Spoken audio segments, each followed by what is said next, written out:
Sunlight హోస్ట్‌లో డేటాబేస్‌ని ఎలా create చేయాలి? ముందుగా మీరు మీ యొక్క కంట్రోల్ ప్యానెల్‌ని ఓపెన్ చేయండి.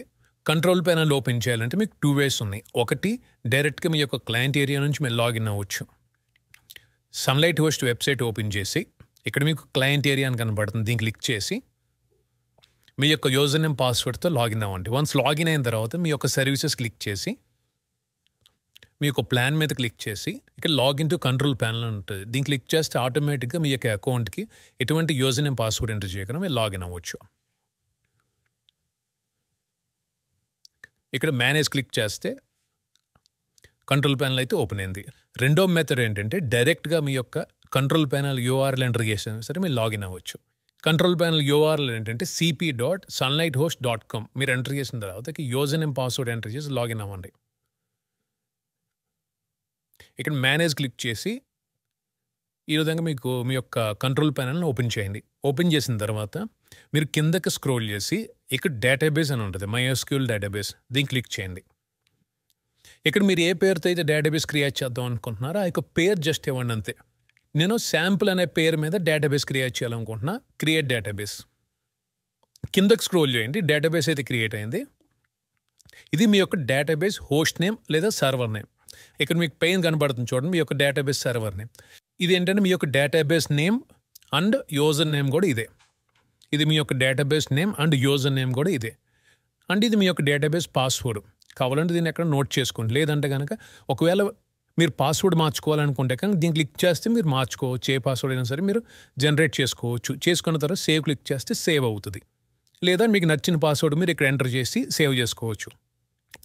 ఫర్ ఎగ్జాంపుల్ నేను ఈ పాస్వర్డ్ ఎంటర్ చేస్తున్నాను. ఈ పాస్వర్డ్ అయితే నేను ఇవ్వాలనుకుంటున్నా. మీరు ఏ పాస్వర్డ్ అయితే ఆ పాస్వర్డ్ టైప్ చేసి సేవ్ క్లిక్ చేయగానే ఆటోమేటిక్గా మీరు పెట్టుకున్న పాస్వర్డ్ అనేది సేవ్ అవుతుంది. సో అంతే, మీరు ఏం చేయక్కర్లేదు. జస్ట్ మీరు ఏదైతే పేరుతో క్రియేట్ చేద్దాం అనుకున్నారో ఒక పేరు వేస్తే ఆటోమేటిక్గా క్రియేట్ అవుతుంది. ఈ పెయిన్ డేటాబేస్లో ఏంటంటే ఎప్పుడైతే మీరు వర్డ్‌ప్రెస్ ఇన్‌స్టాల్ చేస్తారో ఆటోమేటిక్గా డేటాబేస్ అనేది క్రియేట్ అవుతుంది కదా, అవి ఇవి. ఓకే, ఇప్పుడు మీ యొక్క డేటాబేస్కి మీరు లాగిన్ అవ్వాలంటే కనుక ఇక్కడ పక్కన ఆప్షన్స్ కనబడుతున్నాయి కదా, దీన్ని క్లిక్ చేసి సైన్ ఇన్ కనబడుతుంది కదా, సైన్ ఇన్ క్లిక్ చేస్తే ఆటోమేటిక్గా PHP MyAdmin ఓపెన్ అయ్యి మీ యొక్క డేటాబేస్ డైరెక్ట్గా వెళ్తుంది. సో మీరు ఎటువంటి password, user name, password enter చేయకుండా డైరెక్ట్గా మీ యొక్క డేటాబేస్కి అయితే వచ్చేసింది. ఇక్కడ నుంచి మీరు చెక్ చేసుకోవచ్చు. ఇప్పుడు నేను ఇంకోటి లాగిన్ అవుతున్నా. ఇది ఎంటీ డేటాబేస్ కాబట్టి ఏం లేదు. ఫర్ ఎగ్జాంపుల్ ఏదైనా వర్డ్‌ప్రెస్ ఇన్‌స్టాల్ చేసింది ఉంది కదా, దీన్ని నేను సైన్ ఇన్ అవుతున్నా. ఇక్కడికి వచ్చి చూడండి, మీ యొక్క టేబుల్స్ ఇవన్నీ వస్తాయి. ఇక్కడ నుంచి మీరు కావాలంటే ఎక్స్‌పోర్ట్ పెట్టుకోవచ్చు. ఏదైనా టేబుల్స్ కావాలి ఇంపోర్ట్ చేసుకోవచ్చు. ఇక్కడ నుంచి మీరు మీ యొక్క డేటాబేస్ని మీరు కంట్రోల్ చేసుకోవచ్చు. ఓకే, ఎక్కడి నుంచైనా మీరు యాక్సెస్ అవ్వచ్చు. మీరు క్రియేట్ చేసిన డేటాబేస్ని మీరు డిలీట్ చేయాలంటే కనుక ఇక్కడ నుంచి రిమూవ్ క్లిక్ చేస్తే ఆటోమేటిక్గా డిలీట్ అవుతుంది. ఓకే, ఇంకొక మెథడ్ ఏంటంటే డైరెక్ట్గా మీరు PHP MyAdmin ద్వారా కూడా మీరు లాగిన్ అవ్వచ్చు. ఇక్కడ మీకు PHP MyAdmin అని ఉంటుంది. దీన్ని క్లిక్ చేయండి. ఇక్కడ మీకు డేటాబేస్ లిస్ట్ అయితే మీకు చూపిస్తుంది. మీరు ఏ డేటాబేస్లో మీరు లాగిన్ అవుదాం అనుకుంటున్నారో దానికి సైన్ ఇన్ క్లిక్ చేసి ఈ విధంగా మీరు ఈ యొక్క డేటాబేస్కి మీరు యాక్సెస్ అవ్వచ్చు. ఈ విధంగా మీరు క్రియేట్ చేసిన డేటాబేస్కి లాగిన్ అవ్వాలంటే అవ్వచ్చు. సో మీకు అర్థమైంది నేను అనుకుంటున్నా. ఒకవేళ డేటాబేస్ మీరు క్రియేట్ చేయాల్సి వస్తే MySQL డేటాబేస్లో మీరు క్రియేట్ చేసుకుంటారు. అండ్ మీరు క్రియేట్ చేసుకున్న డేటాబేస్ పాస్వర్డ్ మార్చాలని ఇక్కడ నుండి మార్చుకోవచ్చు. అండ్ మీ యొక్క డేటాబేస్ లాక్లో సర్వర్ నేమ్ లేదా హోస్ట్ నేమ్ ఏంటంటే ఇది ఇక్కడ మీకు కనబడుతుంది కదా, ఒక్కొక్క డేటాబేస్కి ఒక్కొక్క సర్వర్ నేమ్ అయితే ఉంటుంది.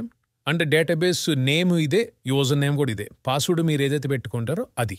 మీరు వెబ్సైట్ మైగ్రేట్ చేసేటప్పుడు ఇలా కొన్ని సిచ్యువేషన్స్లో డేటాబేస్ డీటెయిల్స్ అయితే ఎంటర్ చేయాల్సి వస్తుంది. అక్కడ మీరు హోస్ట్ నేమ్ లేదా సర్వర్ నేమ్ ఎంటర్ చేసేటప్పుడు జాగ్రత్తగా మీరు గమనించండి.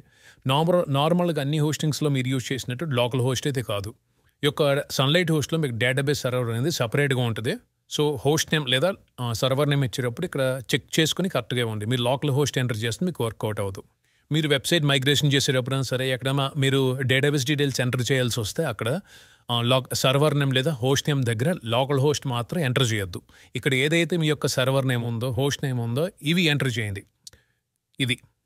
సో లోకల్ హోస్ట్ కనుక మీరు ఎంటర్ చేస్తే వర్క్ అవ్వదు. ఇక్కడ ఏదైతే ఉందో అది ఎంటర్ చేయాలి. సో ఒక్కొక్క డేటాబేస్కు ఒక్కొక్క హోస్ట్ నేమ్ లేదా సర్వర్ నేమ్ అయితే ఉంటుంది. అది మీరు గమనించండి.